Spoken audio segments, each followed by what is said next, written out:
नमस्कार, good morning. Fit India के super hit bulletin में आप सभी का स्वागत है। आपके साथ मैं हूं दीपिका यादव। आज हर वो खबर हम आपको दिखाएंगे जो दिन भर का एजेंडा सेट करेंगी। किसने कहां पर क्या कुछ कहा, क्या हो रहा है देश में, वो सब कुछ बताएंगे। इसके अलावा गुड मॉर्निंग, मैं हूं आपके साथ श्वेता श्रीवास्तव। तो जैसा कि हम रोज फिट इंडिया के सुपर हिट बुलेटिन में आपको बताते हैं सब कुछ, यानी पॉलिटिक्स हो, स्पोर्ट्स हो, एंटरटेनमेंट हो, पेज 3 हो, यानी आपको अखबार पढ़ने की कोई जरूरत नहीं पड़ेगी। हमारे इस 1 घंटे के बुलेटिन के साथ न सिर्फ आप दिन भर के लिए खबरों से अपडेट हो जाएंगे, बल्कि हमारे साथ साथ थोड़ा सा फिटनेस के लिए भी कुछ न कुछ जरूर करेंगे।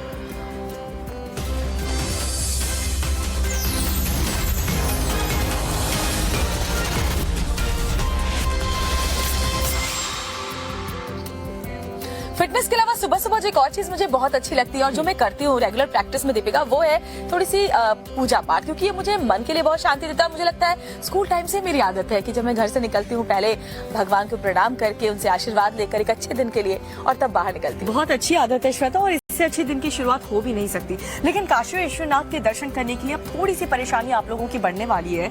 दरअसल दर्शन और आरती के लिए जेब ज्यादा खाली होगी। पूरी खबर क्या है आप भी देख लीजिए इस रिपोर्ट में। भोले के भक्तों को महंगाई का झटका लगा है। काशी विश्वनाथ मंदिर में आरती के टिकट के दाम बढ़ा दिए गए हैं। अभी तक काशी विश्वनाथ मंदिर में आरती के लिए 350 रुपए और भोग आरती के लिए 180 रुपए दाम निर्धारित था, लेकिन काशी विश्वनाथ न्यास परिषद की बैठक में इन मूल्यों को बढ़ाने का फैसला किया गया है। मंदिर प्रशासन ने मंगल आरती और भोग आरती के टिकट के दाम बढ़ाने का फैसला किया है।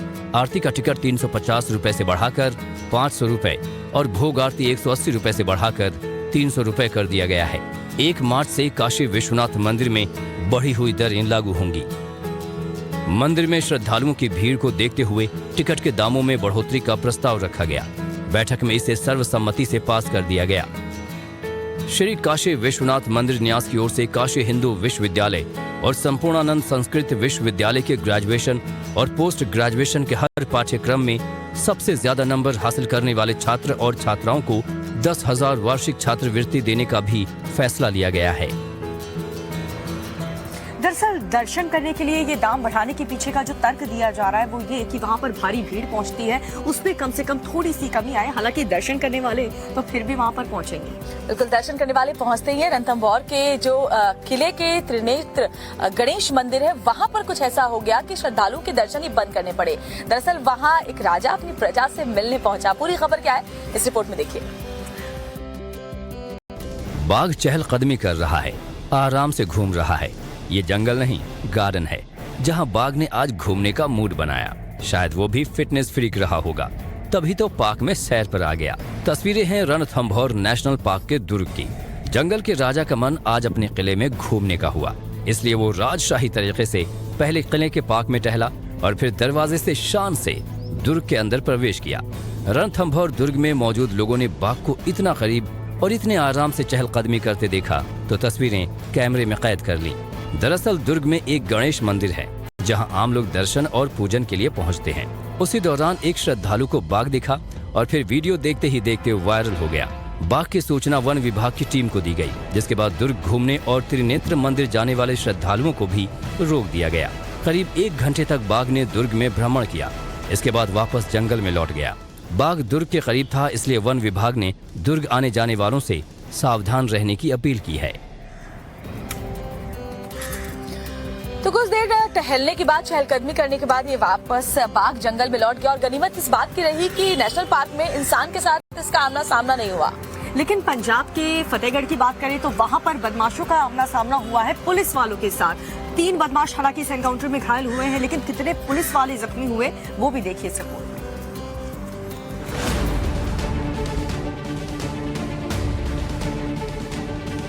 पंजाब के फतेहगढ़ साहिब में पुलिस की बदमाशों से मुठभेड़ हुई। कार से भाग रहे बदमाशों का पुलिस ने पीछा किया। बस्सी पठाना में बदमाशों ने कार रोककर पुलिस पर फायरिंग कर दी। तस्वीरों में आप सफेद रंग की कार देख सकते हैं। इस कार के विंडशील्ड पर गोली लगने के 4 निशान हैं, जबकि सामने खड़ी बदमाशों की कार का शीशा गोली लगने से टूट गया। बताया जा रहा है कि एसयूवी में 3 बदमाश सवार थे। इस ऑपरेशन को एसटीजीएफ ने अंजाम दिया। जिस जीप में बदमाश सवार थे उसे फगवाड़ा से लूटा गया था। पुलिस और बदमाशों की मुठभेड़ में पुलिस की गोली से 2 बदमाश मौके पर ही मारे गए। इसने गाड़ियाँ चढ़ाकर भागने की कोशिश करी, पुलिस पार्टी में फायरिंग करी। फायरिंग में हमारे एक पुलिस वाला से गोली लगी, दूसरे की पैर पे इंजरी है। क्रॉस फायर जो रिटेलिएटरी फायर था, उस फायर में इस गाड़ी में 3 बंदे सवार थे, दो की क्रॉस फायर में तो गोली लगी, 2 की डेथ हो गई। पंजाब पुलिस इन दिनों प्रदेश से गैंगस्टर्स का सफाया करने में जुटी हुई है और बदमाशों की धरपकड़ की जिम्मेदारी एंटी गैंगस्टर टास्क फोर्स को सौंपी गई है। आज मारे गए बदमाशों ने 9 फरवरी को एक पुलिसकर्मी की गोली मारकर हत्या भी कर दी थी और तभी से पुलिस सरगर्मी से तेजा सिंह और उसके गैंग के बदमाशों की तलाश कर रही थी। तो बहुत ज़रूरी हो जाता है इस तरीके से खालिस्तानी गैंग और किस तरीके से ये जो गैंगस्टर मौजूद है उसका भंडाफोड़ करना, उन्हें सबक सिखाना, क्योंकि पाकिस्तान भी किस तरीके से खालिस्तानियों को हवा देता है। एक ऊपर से पंजाब जो है वो बॉर्डर स्टेट भी है, बॉर्डर स्टेट है वाकई। लेकिन अगर अमेरिका की बात करें तो अमेरिका में लोग एक बार फिर से ठंड से परेशान है। विंटर स्टॉर्म ने लोगों को घरों में कैद रहने के लिए मजबूर कर दिया और सैकड़ों फ्लाइट्स को भी कैंसिल करना पड़ा है। पूरा अपडेट इस रिपोर्ट में। अमेरिका एक बार फिर भीषण बर्फबारी की चपेट में है। पश्चिमी और मध्य अमेरिकी प्रांतों में शीतलहर ने सितम बढ़ा दिया है। चंद घंटों में कई फीट मोटी बर्फ गिर चुकी है और जनजीवन अस्त व्यस्त हो चुका है। बर्फ के तूफान के चलते अमेरिका में 1300 से ज्यादा उड़ानें रद्द कर दी गई हैं। 2000 से ज्यादा फ्लाइट्स लेट हैं। हर घंटे 2 इंच से भी ज्यादा बर्फ गिर रही है और तूफानी हवाएं बर्फबारी को और भी भीषण बना रही हैं। साउथ डकोटा की तस्वीरों में भीषण बर्फबारी देखी जा सकती है। हालांकि बर्फ को हटाने का काम भी लगातार जारी है। यहाँ 1.5 फीट से ज्यादा बर्फबारी चंद घंटों में ही हो चुकी है। ये एरिज़ोना की तस्वीरें हैं, जहाँ चंद घंटों में ही 2 फीट से ज्यादा बर्फ गिरी है। बर्फबारी के चलते लोगों से घरों में ही रहने की अपील की गई है। बर्फ को हटाने की कोशिशें भी लगातार की जा रही हैं। बर्फबारी से पहले कैलिफोर्निया में तेज तूफानी हवाएं चली, जिससे सैकड़ों पेड़ उखड़ गए। तस्वीरों में आप जहां तहां उखड़े पेड़ देख सकते हैं। कई गाड़ियों पर भी पेड़ गिरे हैं और हादसों में कुछ लोगों के घायल होने की भी खबर है।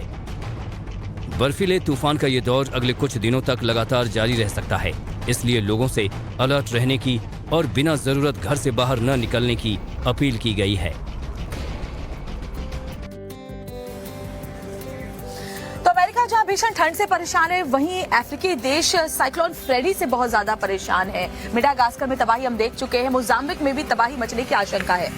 लेकिन अगर बात करें सूडान की, तो वहां पर सैन्य शासन से जनता काफी परेशान है और जमकर प्रदर्शन हो रहा है। और क्या कुछ हो रहा है दुनिया में, 2 मिनट में आपको दिखाते हैं।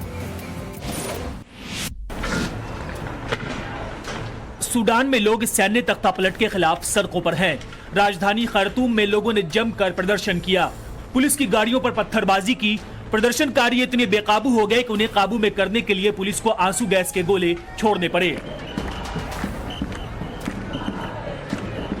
प्रदर्शनकारियों ने ड्रम बजाकर प्रदर्शन किया। इन लोगों का कहना है कि सेना ने पिछले साल इनके नेताओं को धीरे धीरे सत्ता सौंपने का वादा किया था, लेकिन अभी तक अपना वादा पूरा नहीं किया। चक्रवात फ्रेडी पूर्वी अफ्रीकी देश मेडागास्कर के तट पर टकरा गया। तूफान के तट से टकराने के बाद 205 किलोमीटर प्रति घंटे की रफ्तार से हवाएं चल रही हैं। तट के आसपास के इलाकों में बारिश हो रही है। चक्रवात की आहट को देखते हुए तटीय इलाकों में पहले से अलर्ट जारी कर दिया गया। तूफान जैसे ही टकराया, पूरे इलाके में अंधेरा छा गया। इलाके की बिजली सप्लाई ठप हो गई। यहाँ रहने वाले लोग बुरी तरह से सहम गए। इस चक्रवात की रफ्तार लगातार बढ़ती जा रही है। अमेरिकी राष्ट्रपति जो बाइडेन के यूक्रेन दौरे के बाद अब खबर है कि चीन के राष्ट्रपति शी जिनपिंग जल्द ही राष्ट्रपति पुतिन के साथ मुलाकात करेंगे। पुतिन ने शी जिनपिंग को मॉस्को आने का न्योता दिया, तो वहीं चीन के शीर्ष राजनयिक वांग यी अपनी 8 दिन की यूरोप यात्रा पर हैं और आज रूसी राष्ट्रपति पुतिन और विदेश मंत्री लावरोव के साथ बैठक की। यूक्रेन के साथ महायुद्ध पर चर्चा भी हुई। वेस्ट बैंक में जहां इजरायली सेना की छापेमारी के बाद बवाल मच गया, सैनिकों ने आंसू गैस के गोले दागे। गोलीबारी में 4 फिलिस्तीनियों के घायल होने की खबर है। बता दें कि इससे पहले भी जेनिन शरणार्थी शिविर में छापेमारी के दौरान 9 लोगों की मौत हो गई थी। इजराइल का आरोप है कि जेनिन शरणार्थी शिविर में हमास, फिलिस्तीनी इस्लामिक जिहाद और दूसरे आतंकवादी संगठनों के लोग रहते हैं। नॉर्थ कोरिया की चेतावनी के बाद भी साउथ कोरिया ने अमेरिका और जापान के साथ संयुक्त युद्धाभ्यास किया। कहा जा रहा है कि ये नॉर्थ कोरिया को सीधी चेतावनी भी है। बता दें, तीनों देशों के बीच सुरक्षा सहयोग मजबूत बनाने के लिए ये अभ्यास किया गया। इससे पहले उत्तर कोरिया ने मिसाइल का परीक्षण किया। उसने अमेरिका और कोरिया को चेतावनी देते हुए कहा था कि अगर ज्वाइंट एक्सरसाइज की तो इसके गंभीर परिणाम भुगतने होंगे। और इधर दिल्ली के नगर निगम की चौथी बैठक में जबरदस्त बवाल हुआ, और हुआ क्या, अभी भी हो रहा है, क्योंकि जिस तरीके से मेयर और डिप्टी मेयर का चुनाव तो चलिए निपट गया, लेकिन अब जो स्टैंडिंग कमेटी के मेंबर्स हैं उसके चुनाव को लेकर के जमकर के बवाल जारी है। और वो वीडियो आपने भी देखा होगा, थप्पड़ चल रहे हैं, महिलाएं, जो महिला पार्षद एक दूसरे के बाल पकड़कर खींच रही हैं, कुर्सियां फेंकी जा रही है, बोतलें फेंकी जा रही है, ये सब कुछ हो रहा है। और क्या नहीं हुआ, तो सदस्यों का चुनाव। देखिए पूरा अपडेट इस रिपोर्ट में। रुके न जो, झुके न जो, दबे न जो, मिटे न जो, हम वो इनकलाब है, जुल्म का जवाब है, हर शहीद हर गरीब का हमी तो ख्वाब है। जुबां पर इनकलाब का नारा है और थप्पड़ इनको बेहद प्यारा है। तस्वीरें देख लीजिए, एक थप्पड़, दूसरा थप्पड़, तीसरा थप्पड़, चौथा थप्पड़ और पांचवा थप्पड़। हाथ जोड़ा तब भी थप्पड़। थप्पड़ मारने का आरोप है आम आदमी पार्टी के पार्षदों पर, और पिटते दिख रहे हैं बीजेपी के निगम पार्षद। मेरे पास जो तस्वीर है उसमें एक दूसरा पार्षद आपको थप्पड़ मारता हुआ दिख रहा है, वो कौन सा पार्षद? मेरा एग्जैक्टली नाम नहीं पता, मुझे जानकारी से मिला देवेंद्र कुमार, और खिचड़ीपुर से पार्षद है, लंबे हरी सी लाइनों वाला, उन्होंने कुर्ता पहना हुआ है, मयूर विहार से। तो आपको थप्पड़ क्यों मारा उन्होंने? मैं वीडियो में साफ हाथ जोड़ के बीच बचाव करने के लिए आ रहा हूँ। वो कुछ लोगों के साथ धक्का मुक्की कर रहे थे, मैंने हाथ जोड़ के पीछे करने की कोशिश की है और उन्होंने लिटरली सीधा मुझे हिट किया है। थप्पड़ की गूंज टाइम्स नाउ नव भारत पर पूरे हिंदुस्तान ने देखी, लेकिन आम आदमी पार्टी अपनी गलती मानने को तैयार नहीं हुई। भारतीय जनता पार्टी के पार्षद बदतमीजी कर रहे हैं, गाली गलौज कर रहे हैं, नारेबाजी कर रहे हैं, हाउस नहीं चलने दे रहे हैं। हमारे पार्षद तब से शांति से बैठे हुए थे, लेकिन आधे घंटे पहले मेयर पर हमला होता है, हमारी महिला मेयर पर हमला होता है, उसके बाद पार्टी के नेता दुर्गेश पाठक पर हमला हो जाता है। तो जब बार बार आप किसी को प्रवोक करते हैं, तो जब उन्होंने दुर्गेश जी के साथ धक्कम धुक्की करनी शुरू की, कुछ पार्षदों ने रिएक्ट किया। थप्पड़ का जवाब बोतल से मिला। पहले पानी फेंका गया और फिर बोतल चला दी गई। सेब खाकर सेहत बनाई गई और फिर बचा हुआ सेब महिला पार्षदों की तरफ फेंक दिया गया। हालांकि सेब फेंकने वाले भी बस सफाई ही दे पाए। बीजेपी के पार्षद मनीष चड्डा हमारे साथ हैं, और हमारे पास जो तस्वीरें हैं उसमें मनीष चड्डा शुरुआत में नजर आते हैं काफी हंगामा करते हुए। क्यों हंगामा? नहीं, मैं सिर्फ बात कर रहा था। मैंने दुर्गेश जी से इतना पूछा है, आप पिछले 5 घंटे से जो ड्रामा करा रहे हैं हाउस के अंदर, मेयर 15 मिनट के लिए हाउस एडजर्न करती है और 2 घंटे बाद आती है, हम सुबह 5 बजे से बैठे हुए शाम के। तो मैंने सिर्फ इतना पूछा है कि आप इतने सीनियर नेता हैं, आप एक बार मुझे बता दीजिए कि फोन अलाउ है वोटिंग करते टाइम? पर मैंने इतना पूछा उनसे और उन्होंने हाथापाई आगे से उनके गुंडों ने चालू कर दिया। दिल्ली में नगर निगम स्टैंडिंग कमेटी का चुनाव जंग का मैदान बन गया। पहले हल्ला हुआ, फिर हंगामा हुआ और फिर मारपीट हुई।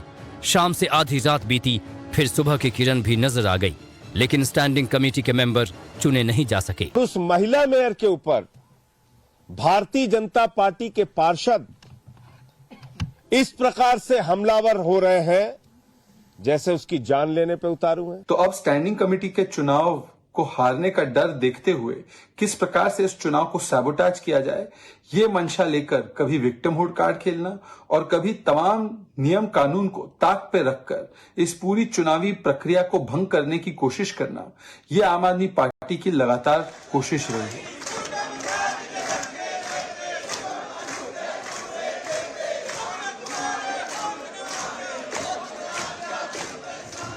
चुनावी मारपीट के बीच हनुमान चालीसा का पाठ भी हुआ। बीजेपी के पार्षद हनुमान चालीसा पढ़ते नजर आए, लेकिन हर संकट को हरने वाले हनुमान जी भी हंगामे के बीच स्टैंडिंग कमेटी का चुनाव नहीं करा पाए।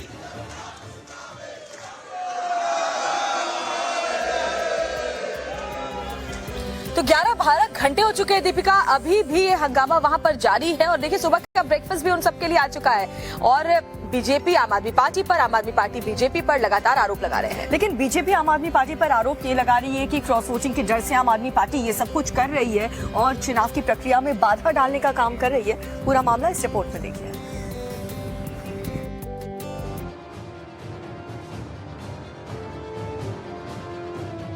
न मारपीट से मन भरा, न हंगामे से मन भरा। हल्ला भी खूब हुआ और बवाल भी जमकर कटा। पार्षद बीमार पड़ गए, और मेयर हमले के डर से सदन से बाहर निकल गए। लेकिन दिल्ली नगर निगम में स्टैंडिंग कमेटी के सदस्य चुने नहीं जा सके। भारतीय जनता पार्टी के 2-3 पार्षद आए, दुर्गेश पाठक जी के साथ बदतमीजी करनी शुरू कर दी, उनके साथ गाली गलौज करनी शुरू कर दी, उनका गिरेबान पकड़ लिया। तो नाम क्या है? देखिए, 3 पार्षद जो वहां पे सबसे ज्यादा झगड़ा कर रहे थे, एक शायद मनीष चड्ढा हैं, एक मारवा जी हैं जो लाजपत नगर से हैं, और एक चंदन चौधरी हैं जो देवली विधानसभा से हैं, संगम विहार विधानसभा से हैं। बीजेपी ने आरोप लगाया कि क्रॉस वोटिंग के डर से स्टैंडिंग कमेटी मेयर चुनने के दौरान वोटिंग में मोबाइल फोन ले जाने दिया गया, नियमों का उल्लंघन किया गया। भारतीय जनता पार्टी माननीय सुप्रीम कोर्ट के फैसले का सम्मान करती है और भारतीय जनता पार्टी का शुरू से मानना था कि जल्द से जल्द दिल्ली में मेयर का चुनाव होना चाहिए। ये तो आम आदमी पार्टी है कि पिछले 3 सिटिंगों से मेयर का चुनाव वो होने नहीं दे रहे थे और मेयर के चुनाव के लिए ही उन्होंने कोर्ट में गए थे ताकि मेयर का चुनाव टल सके। अब चूंकि कोर्ट का फैसला आ गया है और मेयर का चुनाव का ऑर्डर आ गया है, भारतीय जनता पार्टी सम्मान करती है और हम भी चाहेंगे कि दिल्ली के अंदर जल्द से जल्द मेयर दिल्ली का चुना जाए ताकि दिल्ली का विकास जो पिछले 2 महीने से रुका हुआ है वो हो सके। तो हंगामा शुरू हुआ स्टैंडिंग कमेटी चुनाव में मोबाइल ले जाने को लेकर। आम आदमी पार्टी पर आरोप है कि क्रॉस वोटिंग के डर से पार्षदों को मोबाइल में फोटो खींचकर दिखाना जरूरी किया गया। जब फोन अलाउ ही नहीं है, सुबह जब हमारी मंत्री तक आई उनसे पेन और फोन बाहर रखवाया गया, इन्होंने पेन भी अलाउ नहीं करा। तो स्टैंडिंग कमेटी में ऐसा क्या दर्द है इनका जो ये वोट डलवाना चाहते हैं फोन के साथ? क्योंकि केजरीवाल ने ऑर्डर दे दिया, क्योंकि इनकी क्रॉस वोटिंग हुई है। केजरीवाल इनको ऑर्डर दिया कि एक एक वोटर अपना वोट डालते थे, फोटो खींच के लाएगा। दरअसल मेयर चुनाव में क्रॉस वोटिंग हुई और बीजेपी के उम्मीदवार को गिनती से ज्यादा वोट मिले। बहरहाल रात का डिनर भी सदन में हुआ और सुबह की ब्रेकफास्ट की तैयारी भी हुई। कुछ नहीं हुआ तो वो सदन में काम। चाहे सुबह के 10 बज जाए, कल शाम के 7 बज जाए, परसों सुबह हो जाए, परसों शाम हो जाए, जब तक चुनाव नहीं होंगे हम लोग यहीं पे डटे हुए हैं। अभी सबको डिनर कराया है, सुबह के ब्रेकफास्ट का ऑर्डर हो गया है, हम लोग चुनाव करके ही यहाँ से जाएंगे। तो बुधवार से शुरू हुआ मेयर चुनाव जो है वो गुरुवार तक जारी है और किस तरीके से मारपीट हुई है, मतपेटियां को फेंक दिया गया है, टेबल पलट दिया गया है। दिल्ली की जनता को देख लेना चाहिए कि उन्हें चुना किसने।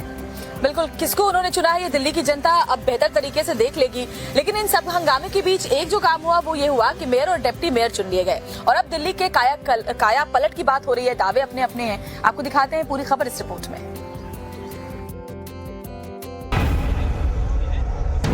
दिल्ली नगर निगम की चौथी बैठक में भी हल्ला हंगामा तो खूब हुआ, लेकिन हल्ले और हंगामे के बीच दिल्ली का मेयर चुन लिया गया। आम आदमी पार्टी की शैली ओबरॉय अब दिल्ली की नई मेयर बन गई हैं।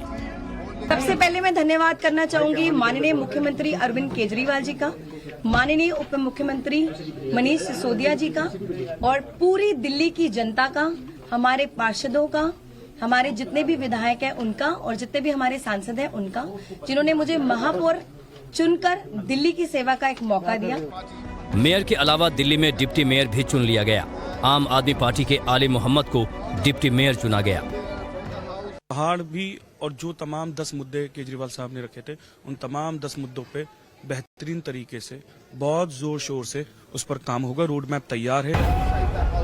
अब नई मेयर दावा कर रही हैं कि दिल्ली का कायाकल्प कर दिया जाएगा। 5 साल में ही दिल्ली को नंबर 1 शहर बना दिया जाएगा। भ्रष्टाचार की वजह से ही दिल्ली की जनता ने भारतीय जनता पार्टी को नगर निगम से बाहर किया है और बहुत ही जल्द आप नगर निगम के कामों को देखिएगा।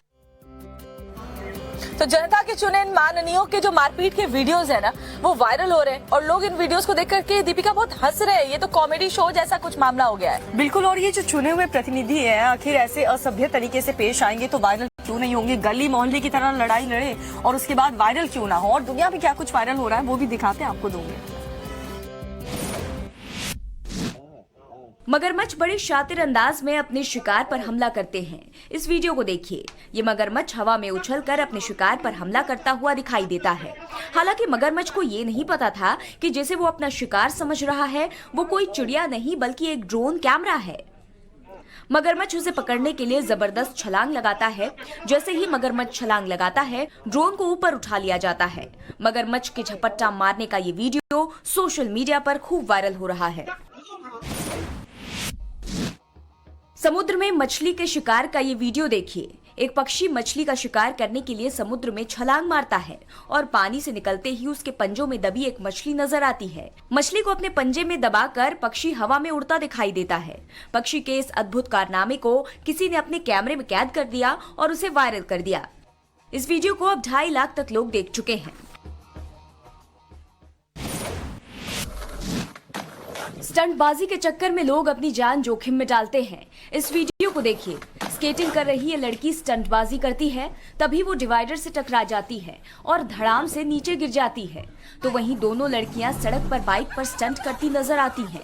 लड़कियों को ये मस्ती भारी पड़ जाती है। बाइक पर पीछे बैठी लड़की सड़क पर गिर जाती है। स्टंटबाजी का ये वीडियो सोशल मीडिया पर खूब वायरल हो रहा है। सांप और कुत्ते के बीच जंग का ये वीडियो सोशल मीडिया पर खूब वायरल है।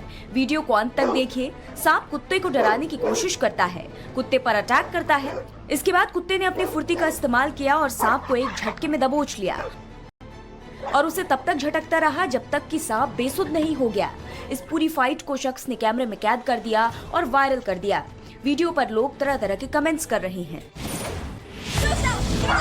एक बतख 2 कुत्तों पर कैसे भारी पड़ा, ये इस वीडियो में देखिए। 2 कुत्ते एक बतख पर हमला कर देते हैं, लेकिन बतख बिना डरे दोनों कुत्तों से भिड़ जाता है। बतख दोनों कुत्तों को खूब मजा चखाता है। बतख की बहादुरी देख कुत्ते इधर उधर भागने लगते हैं। बतख की बहादुरी का ये वीडियो सोशल मीडिया पर खूब वायरल हो रहा है और लोग बतख की जमकर तारीफ कर रहे हैं। तो दुनिया में क्या कुछ वायरल हो रहा है ये हमने आपको दिखाया। रूस और यूक्रेन के बीच जारी युद्ध को 1 साल पूरा हो गया है। 24 फरवरी 2022 को शुरू हुए इस भीषण युद्ध ने खूबसूरत देश यूक्रेन को खंडहर में तब्दील कर दिया है। पिछले साल 24 फरवरी को रूस के राष्ट्रपति व्लादिमीर पुतिन के आदेश पर रूसी सैनिकों ने यूक्रेन पर हमला कर दिया था। रूस के मुकाबले सैन्य शक्ति में काफी कमजोर देश होने के बावजूद यूक्रेन के राष्ट्रपति वोलोदिमीर ज़ेलेंस्की ने हार नहीं मानी। अमेरिका सहित कई पश्चिमी देश इस जंग के लिए रूस को जिम्मेदार ठहरा रहे हैं। दोनों देशों के बीच युद्ध 1 साल बाद भी अब तक जारी है, जिसमें हजारों आम नागरिक अपनी जान गंवा चुके हैं और लाखों लोग बेघर हो चुके हैं। युद्ध की वजह से हुए नुकसान की बात करें तो संयुक्त राष्ट्र के एक आंकड़े के मुताबिक पिछले 1 साल के दौरान यूक्रेन में अब तक 71,000 से ज्यादा नागरिकों की मौत हो चुकी है और हजारों इमारतें जमींदोज हो चुकी हैं। इस विनाशकारी युद्ध के चलते यूक्रेन की अर्थव्यवस्था को अरबों डॉलर का नुकसान हो चुका है। हालांकि यूक्रेन पर युद्ध थोपने के चलते अमेरिका द्वारा रूस पर जो आर्थिक प्रतिबंध लगाए गए, उससे रूसी अर्थव्यवस्था को भी बड़ा खामियाजा उठाना पड़ा है। अमेरिकी राष्ट्रपति जो बाइडेन ने सोमवार को यूक्रेन की अघोषित यात्रा की। बाइडेन की इस यात्रा को एकजुटता दिखाने के कदम के तौर पर देखा जा रहा है। पिछले 1 साल से जारी इस युद्ध पर विराम कब लगेगा, इसका अंदाजा लगा पाना भी फिलहाल मुमकिन नहीं है।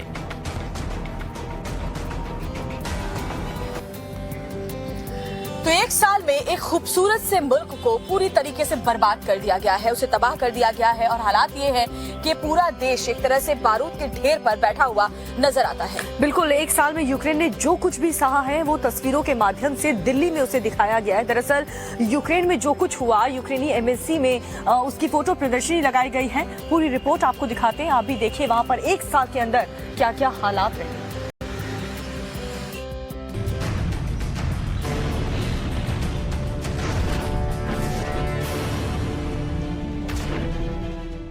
यूक्रेन युद्ध को 1 साल बीत चुका है। दोनों देशों की सेनाएं अब भी आमने सामने डटी हैं। हजारों लोगों की मौत हो चुकी है, लेकिन युद्ध थमता नहीं दिख रहा। युद्ध के 1 साल में यूक्रेन पूरी तरह तबाह हो गया है। दिल्ली में यूक्रेन की एम्बेसी में फोटो प्रदर्शनी का आयोजन किया गया। इस प्रदर्शनी में युद्ध की 1 साल की विभीषिका को दिखाया गया है। 1 साल में हर पल डर के साए में रह रही जिंदगी को दिखाया गया है। दिखाया गया है कि कैसे युद्ध के बीच भी खुशी मनाई जाती है, कैसे युद्ध ने इमारतों को जमींदोज कर दिया है, कैसे यूक्रेन पूरी तरह तबाह हो चुका है। जमीन में धंसी रूसी मिसाइलों के करीब शख्स योगा करते हुए दिख रहा है, तो कहीं जर्जर इमारतों में खड़ी युवतियां हुस्न का जलवा बिखेरती हुई दिख रही हैं। ये संदेश देते हुए कि युद्ध किसी भी हौसले को डिगा नहीं सकता। We already paid a very high price, and now we're very clear about what it is that we want. Russia is to retreat its troops from Ukraine completely, including with Crimea. Russia is to respect Ukraine's borders as of 1991. एक साल से युद्ध जारी है। Putin ने कल भी कहा है कि वो बातचीत चाहते हैं, लेकिन अमेरिका और नेटो की शर्तों पर शांति स्थापित नहीं हो सकती। और यूक्रेन भी कह रहा है कि अब शांति तभी स्थापित होगी जब रूस यूक्रेन से पीछे लौटेगा। तो यूक्रेन और रूस के बीच जो महायुद्ध इस वक्त चल रहा है वो खत्म होने का नाम नहीं ले रहा, क्योंकि दोनों ही देश पीछे हटने को तैयार नहीं हैं। और ऐसे में हालात वहां पर क्या बन गए हैं वो दिखाएंगे। और साथ ही जो नाटो देश है वो भी आग में घी डालने का काम इस वक्त कर रहा है। इधर आग में घी इमरान खान भी डाल रहे हैं, क्योंकि इमरान खान अब शहबाज शरीफ सरकार के खिलाफ हल्ला बोलने की अपील कर रहे हैं, जिसके बाद बड़ी तादाद में जो इमरान खान के समर्थक हैं वो कराची और लाहौर की सड़कों पर डटे हुए हैं शहबाज शरीफ सरकार के खिलाफ। पूरा अपडेट क्या है आपको दिखाते हैं इस रिपोर्ट में।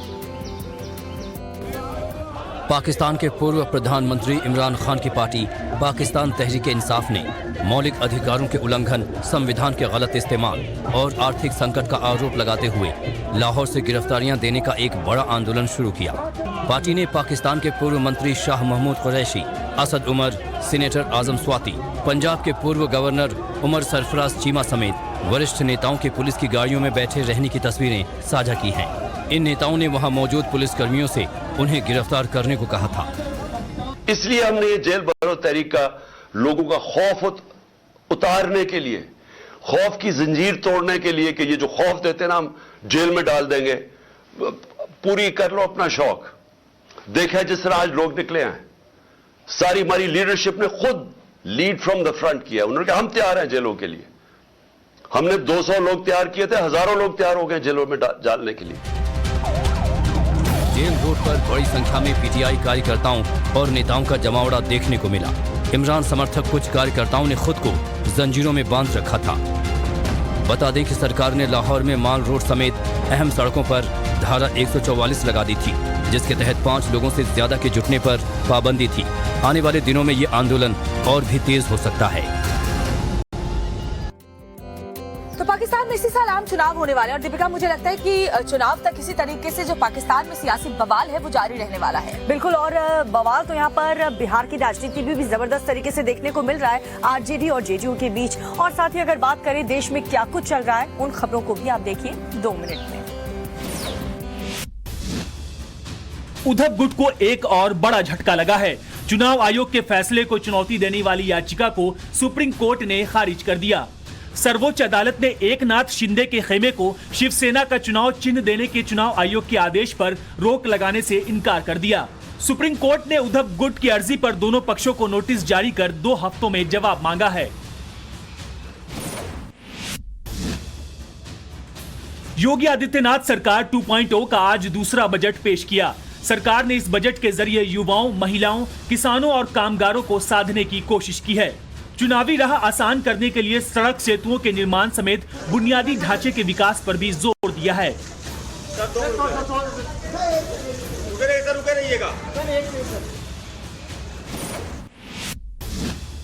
बिहार में खुद को सीएम बनने को लेकर आरजेडी और जेडीयू नेताओं के बीच चल रही रसाकशी के बीच तेजस्वी यादव ने ताजपोशी पर पहली बार चुप्पी तोड़ी है। जब बनना होगा तो बनेंगे, तो आपको भी पता चल ही जाएगा। कुछ छुपा करके तो कोई बनता नहीं, लेकिन हमको कोई हड़बड़ी नहीं। अभी नीतीश कुमार जी बिहार के मुख्यमंत्री हैं। तेजस्वी ने कहा महागठबंधन में सब ऑल इज वेल है। 2024 में बीजेपी को हराना लक्ष्य है। दिल्ली एमसीडी पर पूरी तरह आम आदमी पार्टी का कब्जा हो गया है। लंबी राजनीतिक खींचतान के बाद आज मेयर पद का चुनाव हुआ, जहां आम आदमी उम्मीदवार डॉक्टर शैली ओबरॉय को जीत मिली, तो वहीं आले मोहम्मद इकबाल डिप्टी मेयर चुने गए। बता दें इस चुनाव में बीजेपी उम्मीदवार रेखा गुप्ता को महज 116 वोट मिले हैं, जबकि आपके उम्मीदवार को 150 वोट मिले। यूपी में काबा फेम नेहा सिंह राठौर वैसे तो अक्सर सुर्खियों में रहती हैं, लेकिन इस बार काबा पार्ट 2 के चलते नेहा कानूनी पचड़े में फंस गई हैं।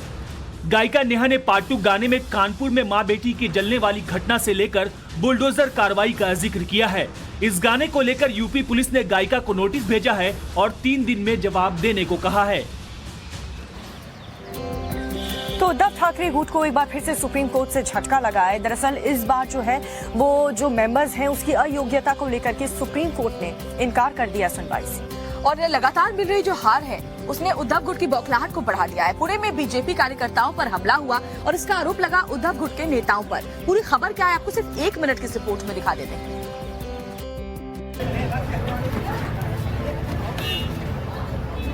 पुणे के चिंचवाड़ में ठाकरे गुट के लोगों पर बीजेपी नेता से मारपीट का आरोप लगा है। तस्वीरों में हाथों में डंडे लेकर खड़े कुछ लोग नजर आ रहे हैं। जमकर गाली गलौज किया जा रहा है।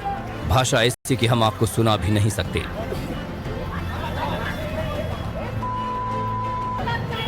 कसाबा चिंचवाड़ बाईपोल में चुनाव प्रचार के दौरान बीजेपी कार्यकर्ताओं पर उद्धव गुट के समर्थकों ने हमला बोल दिया। आरोप है कि बीजेपी नेताओं को पीटा गया, जिसके बाद उन्हें अस्पताल में एडमिट कराना पड़ा।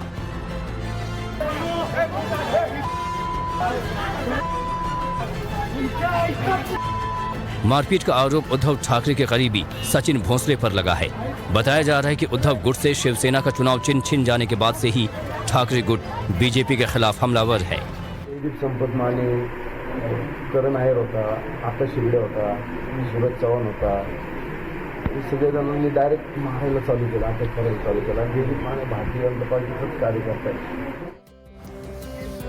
राजस्थान में इसी साल विधानसभा चुनाव होने हैं। सीएम गहलोत ने केंद्रीय मंत्री गजेंद्र शेखावत पर आरोप लगाए हैं और घोटाले के आरोप न सिर्फ उन पर बल्कि उनके पूरे परिवार पर उन्होंने लगाए हैं। बिल्कुल, साथ ही संजीवनी सोसाइटी मामले में ईडी ने शेखावत के खिलाफ कोई कार्रवाई नहीं की है। अशोक गहलोत ने ये आरोप भी लगाया है। पूरी खबर देखिए इस रिपोर्ट में।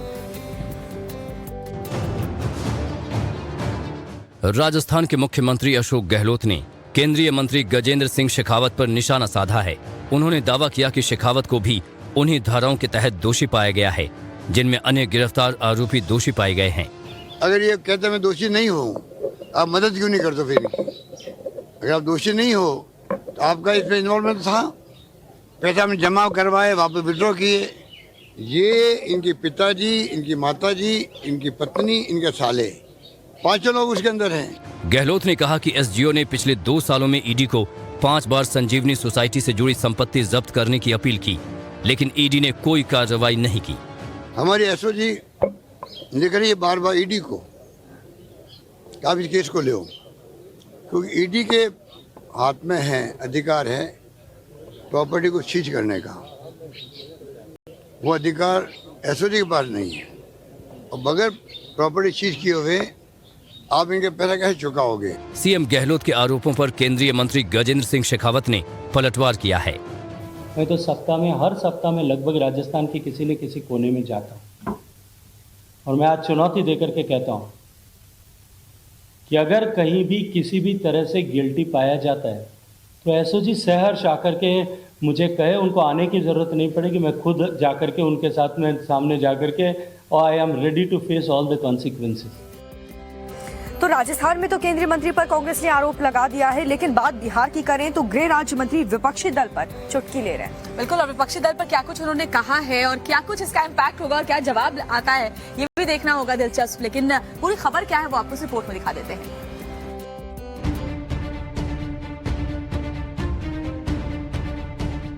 बिहार में आरजेडी और जेडीयू नेताओं के बीच जारी खींचतान पर बीजेपी चुटकी ले रही है। बीजेपी नेता कह रहे हैं कि जल्द ही महागठबंधन में फूट पड़ने जा रही है। बस इंतजार इस बात का है कि तेजस्वी जेडीयू को तोड़ेंगे या नीतीश आरजेडी में सेंधमारी करेंगे। तेजस्वी जी बने, वो बने, महागठबंधन की सरकार है, वो समझे किस पार्टी को कौन तोड़ेगा, कौन किसको तोड़ेगा। इधर शत्रुघ्न सिन्हा ने कहा है कि तेजस्वी काबिल नेता हैं और वो बिहार की जिम्मेदारी संभालने के लिए तैयार हैं। अरे जब प्रधानमंत्री हमारे माननीय दोस्त नरेंद्र मोदी जिसको सक्षम माना जाता है देश का नेतृत्व करने के संभालने के लिए, तो ऐसी क्या कमी है हमारे तेजस्वी में? शत्रुघ्न सिन्हा के बयान पर पलटवार गिरिराज सिंह ने किया। कह डाला कि नीतीश जल्द ही वैसे भी गद्दी छोड़ने वाले हैं। लालू जी नीतीश जी में यही कमिटमेंट हुआ था कि मार्च के बजट के बाद वो सौंप देंगे और देश निष्कासन की ओर निकलेंगे, राज निष्कासन की ओर। गिरिराज सिंह ने जेडीयू और आरजेडी की रैली पर भी चुटकी ली और जातीय जनगणना को भी जरूरी बताया, लेकिन कह डाला कि बांग्लादेशी और रोहिंग्याओं की गणना नहीं होनी चाहिए। जातीय जनगणना जरूरी है, लेकिन बांग्लादेशी और रोहिंग्या मुसलमानों को उसमें नहीं गिनना।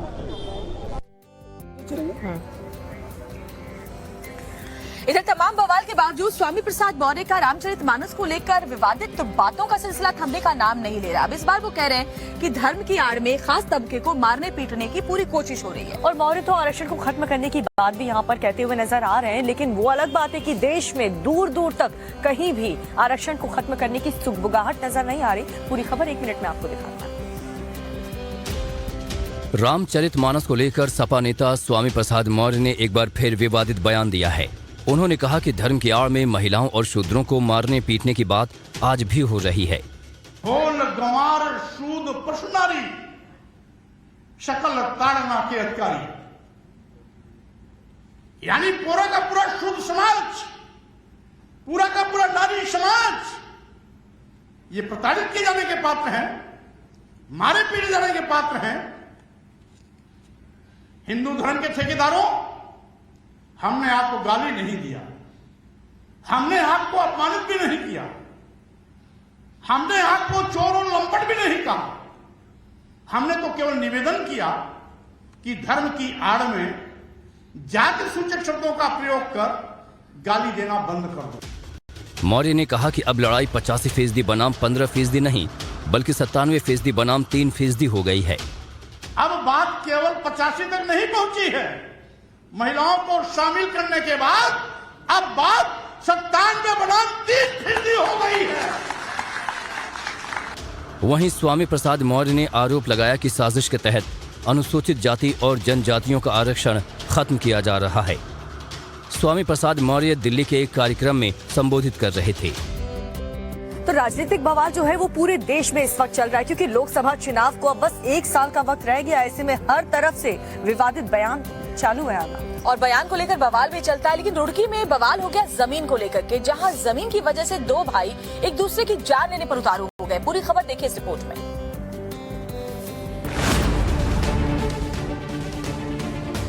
रुड़की में 2 चचेरे भाइयों के बीच विवाद इतना बढ़ा कि नौबत मारपीट तक आ गई। दोनों परिवार की महिलाएं और पुरुष आपस में भिड़ गए। इस दौरान जमकर लाठी डंडे चले। पूरे मामले का वीडियो सोशल मीडिया पर वायरल हो रहा है। तस्वीरों में साफ दिखाई दे रहा है कि कई लोग मकान की छत पर लड़ाई झगड़ा करते नजर आ रहे हैं। कुछ महिलाएं और बच्चे भी इस मारपीट में शामिल दिखाई दे रहे हैं। कुछ लोगों के हाथ में लाठी डंडे नजर आ रहे हैं। कुछ लोग पत्थर फेंकते नजर आ रहे हैं। अब इस वीडियो को देखिए। एक शख्स दूसरे घायल शख्स को कंधे पर ले जाता दिखाई दे रहा है। रुड़की के गंगनहर कोतवाली क्षेत्र के पनियाला गांव का ये मामला है। दोनों परिवारों ने एक दूसरे पर लाठी डंडों से हमला कर दिया। दोनों तरफ से जमकर पथराव भी हुआ, जिसमें 4 लोग घायल हो गए, जिन्हें अस्पताल में भर्ती करवाया गया है। मामले में पुलिस ने 2 लोगों के खिलाफ मुकदमा दर्ज किया है। तो दीपिका, देश दुनिया, एंटरटेनमेंट, पॉलिटिक्स, वॉर सब कुछ हो गया, और इसी के साथ अब आगे क्या? आगे बस आज के लिए इतना ही। फिट इंडिया की सुपरहिट बुलेटिन में कल फिर आप लोगों से मुलाकात होगी। कौन क्या कह रहा है, देश में क्या क्या हो रहा है, सब कुछ आपको बताएंगे। आप देखते रहिए टाइम्स नाउ नव भारत।